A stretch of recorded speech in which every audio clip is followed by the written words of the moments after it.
Bueno, estamos aquí en la conferencia COES Concentraciones con una invitada internacional de renombre, Leslie McCall. Yo soy Cristóbal Moya, voy a realizar esta entrevista, soy becario COES, estudiante doctoral de la Universidad Católica y vamos a dar curso a la presentación de la profesora. Well, Leslie McCall is Presidential Professor of Sociology and Political Science, as well as Associate Director of the Stone Center on Socioeconomic Inequality at the City University of New York. Graduate Center, she has researched public opinion about inequality, opportunity, and other economic and policy issues. She has studied trends in earnings and family income inequality, as well as patterns of intersectional inequality and identity politics. Professor McCall has published books like The Undeserving Rich and Complex Inequality, Gender, Class, and Race in the New Economy, and as well articles in some of the most important social science journals in the world, like American Sociological Review and Socioeconomic Review, just to name a few. After graduating from her PhD in sociology at University of Wisconsin-Madison, she worked at Rutgers University and Northwestern University before arriving City University, New York. Welcome, Professor McCall. Thank you. You've had an outstanding career researching about social inequalities, policy issues, public opinion, intersectionality, identity politics, so on and so forth. You've worked at different universities while changing also the focus of your research. For example, since your article on Bourdieu and feminism until your last papers on the mode of belief of opportunity. How would you describe your academic trajectory in general? Oh, that's a good question. I do work on, I see all facets. What I see is all facets of economic inequality, and I started off very interested in social theory and was fascinated by social theory. That's why I did work on Pierre Bourdieu and feminist critique of Pierre Bourdieu's work, which I thought was really, I was very influenced by Bourdieu's work. But then I eventually became really interested, and I was in graduate school in the late 80s and early 90s, and that's exactly when inequality started to become a big issue in the US, because inequality started increasing in the 1980s in the US, and I was in graduate school at that point when researchers were just starting to recognize that this wasn't just a temporary, the question at that time was, is this just a temporary trend or just a temporary blip?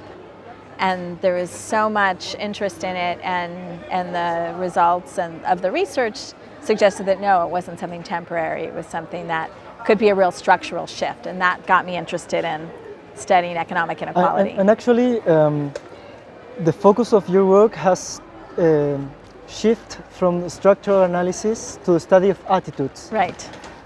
From where comes your interest in how people think about inequality? Right. Well, when I was studying the trends in rising economic inequality, and the emphasis had been on rising inequality among men, so that's when I started to look at rising inequality among women, which few people understood was rising as much and was as high as, roughly as high as inequality among men. I was researching that issue for my dissertation, and then when I finished my dissertation and was publishing my research on it, one of the questions that came up often was whether or not people knew that inequality was rising. So that was a big question around the late 90s and early 2000s, is we researchers know a lot about this issue, but how much does the public know about this issue? And that's when I started becoming interested in finding out more about public awareness about how inequality. People think about inequality. Right. If I'm right, one of the conclusions of your book is that concerns about income inequality in the US are best understood as fears of narrowing opportunities. Mm-hmm. I think this is a really interesting argument, but it is not so clear. Why is it the case? Can you tell us more about the mechanism that could explain this pattern? Right. Yeah, I think that's a great question. The connection between economic inequality, and I think it's very relevant to the issues around politics today, both in the US and in other countries that are experiencing rising inequality, is that economic inequality is fundamentally understood, I believe, as a problem of the labor market, of bad jobs, jobs that are not paying enough, jobs whose benefits are declining or being taken away completely, job contracts that have become temporary, whereas they used to be permanent. In other words, the way people experience the problem of inequality is through their jobs, principally, is the argument. And that the way people think about their economic livelihood, their economic security, is sort of in that middle ground between inequality and opportunity, because economic opportunity includes access to good jobs and employment. And so that's where I think the two are connected. And the mechanism is simply that if people view the decline in their livelihood, their earnings, their benefits, those sorts of things coming at the same time that the rich have earnings and incomes and benefits and access to political influence and things like that, if that's increasing, if the perceptions are that that's increasing for the very top of the distribution, but that it's declining for most other people, then I think people are making a connection between those two as a zero-sum relationship. Could it be similar to the relative deprivation theory?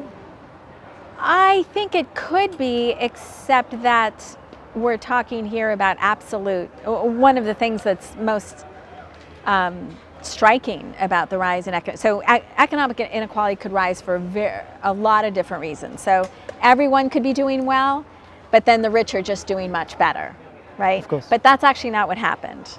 And the U.S. is somewhat of an unusual case, but what happened was that the top of the distribution, the rich, the well-off, the high income, yes, their incomes were increasing, their livelihoods were getting exponentially better, while at the same time, household incomes in the middle were stagnating, and at the bottom, wages were declining. Of course. So that's not relative deprivation only. There's absolute changes. It's absolute in the trend, of course. Yeah. In your book, you also propose some areas for future research. For example, you said that a main topic to develop is the causal ordering on of determinants of belief about inequality, opportunity, and redistribution. For example, I see your recent research on the opportunity model of beliefs about economic inequality as an attempt to evaluate this causal ordering. Regarding this opportunity model, I would like to make some questions. Concerning the relationship within the American Dream ideology and perceptions of income inequality, in the PNAS article, you said that you changed the order of the relationship. I mean that American Dream ideology or opportunity beliefs are affected by perceptions of economic inequality. Can you explain this idea? The reversal? Reversing this relation. So typically it's said that Americans believe that there's equal opportunity for everyone, that all that matters is how hard you work. Yes, your talent and your education matter, but it's really hard work that lays the groundwork for future economic success. And because Americans believe in that work ethic and the role of individual responsibility in succeeding, then it's argued that they believe the outcomes are fair, that economic outcomes are fair as a result of that. So therefore economic inequality is fair. So that's the standard argument. So as you can see, the argument there is that beliefs about economic opportunity then determine beliefs about economic inequality outcomes. So we reversed the order and said, well, what if people perceive rising economic inequality as something that restricts their own and others' economic opportunity? So that's the reversal. Let's see how people respond to economic inequality rather than assuming first their beliefs about opportunity and that causes their beliefs about inequality of outcomes. And could you briefly describe the result from reversing this causal relation? So when we gave people in one group, we gave them a very short descriptive article about trends in income inequality. The specific details had to do with income growth income growth at the top of the distribution, income growth in the middle, and income growth at the bottom over, I think, a period of 25 years. And then we had a graphic that also indicated in bar, very starkly indicated, that the growth was very small at the bottom. And for the top 1%, the growth was, you could see the difference. It was like this for the top 1% and this for the bottom quintile. And then a control group got a similar type of article with statistical information in it, but it was about baseball statistics. And what we found is that when people read this very short, very heavily statistical, so it was kind of a boring article, really. We weren't trying to do anything fancy at all. And once people had read this, the people in the treatment group that read this article answer some questions about the most important factors in getting ahead. These are our opportunity, the questions that we're trying to understand better, how people think about economic opportunity and upward mobility. And they were more likely to say that coming from a wealthy family or having well-educated parents were more important in getting ahead after they read the inequality article, and also to say that hard work was less important in getting ahead. So this is the idea that they're perceiving more restricted opportunities and more structural determinants of opportunity. Another core idea of this article is that a significant portion of the electorate has no information or are ignorant in respect to the evolution of income inequality. In this vein, what role do you think that information plays in the opportunity model of beliefs about economic inequality? That's a great question. I think that our article has been interpreted as an article about providing information. We cannot challenge that interpretation, but I can say that our goal was to simply prime people with information about inequality. We just wanted to make the issue of inequality present and salient. We actually were not trying to inform them. We just wanted to be objective, give them objective information about inequality. It was a Congress report, wasn't it? It was the Congressional Budget Office is a nonpartisan office of the U.S. government, and so they had conducted a research study and published this prominent report about trends in inequality. Now, because so many people think that the issue is that people don't understand or know about or understand how extreme the levels of inequality are, or how extreme the increase in inequality has been, many people think that the issue of information is very important. It's not our view that information actually is important.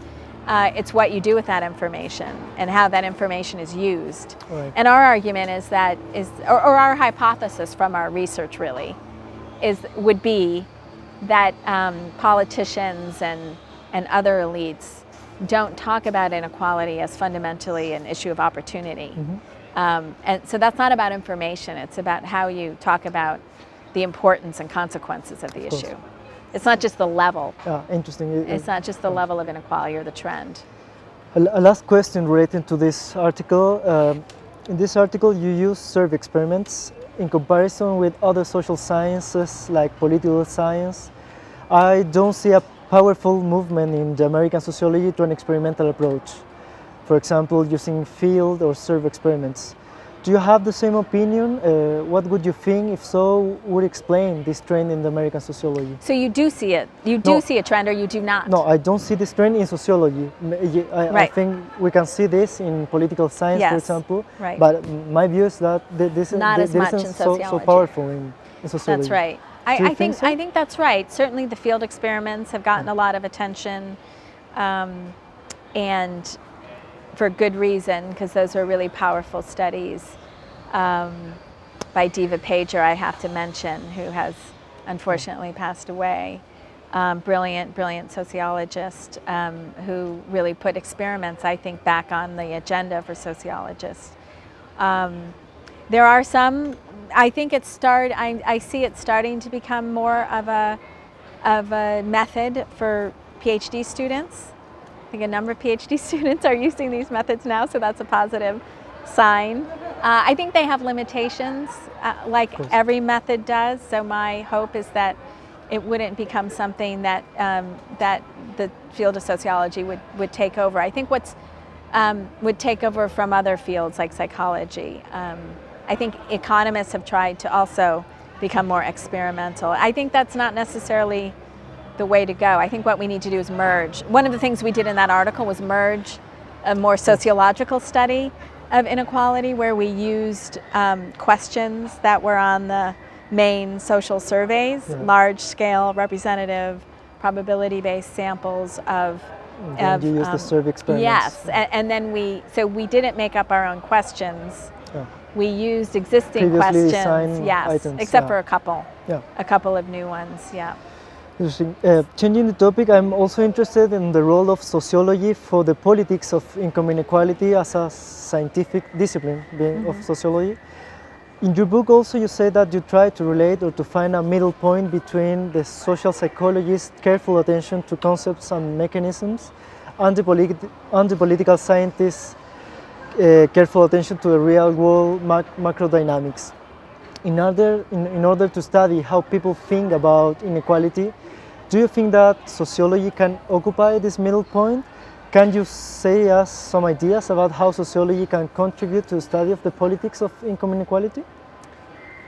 Yeah, I think that this goes back to something I said, I think at the very beginning of my talk today, which is that I am interested in understanding how people actually think about the issue of economic inequality rather than coming at it from a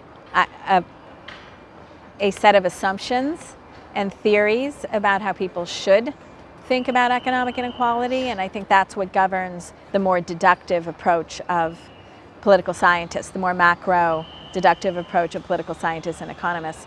Psychologists, on the other hand, are very micro-oriented, maybe too micro-oriented about the specific psychological mechanisms that are going on. So I think that what we do is occupy the middle ground of trying to better understand how people think about the issue without any strong preconceived notions about how they should think about the issue, but not necessarily focusing on psychological mechanisms, more economic, social mechanisms. In this sense, would you say that sociology actually is proper for this middle point? Is a proper discipline for this middle point? I think so. Yeah? I certainly think so. I think that it's we don't, a strength of sociology is that we don't have a single theoretical model that motivates all of our research. And that is it's a weakness too. It's a weakness in the sense that we're a fragmented discipline.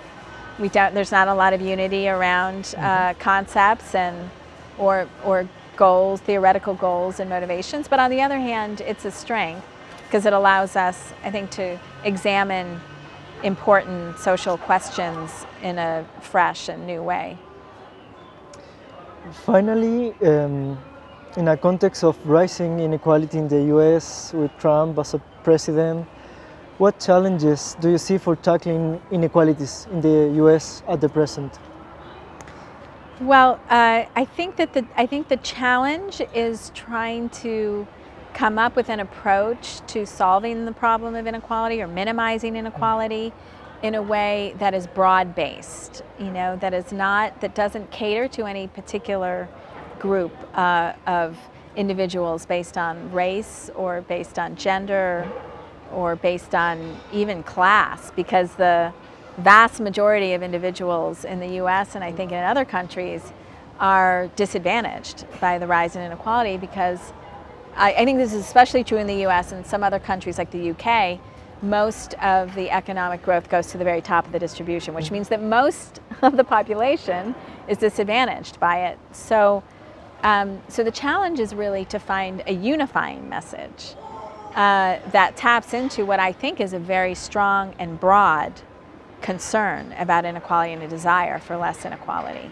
So rather than go divisive, go at the subject in a unifying way. And I think that's absolutely possible because it's something that touches most people's lives. Would this be related to the concept of identity politics you're trying to develop, like in your last article in the British Journal of Sociology? I think it is, because we should not think of identity politics as immutable, right? Because I'm a woman, I have a certain perspective, which means I should vote for Hillary Clinton because she's a woman. That means that I don't have any other dimension to my identity. I don't have a class identity. I don't have a racial identity. And so just generalize that. So that is a very, it's not only a very reductionist way of thinking, but it's also not, well, I think we're kind of saying the same thing, but it's not political. Identities are constructed things. We construct them through politics. We can't assume that I have a certain politics simply because of my gender, nor you, or that I have a politics simply because of my race or my class. That's what politics does. It creates those identities too. Certainly it's not all politics, but politics should be able to, just as politics can be divisive, politics can be unifying across identities. Of course. Thank you very much, Professor McCall. Thank you.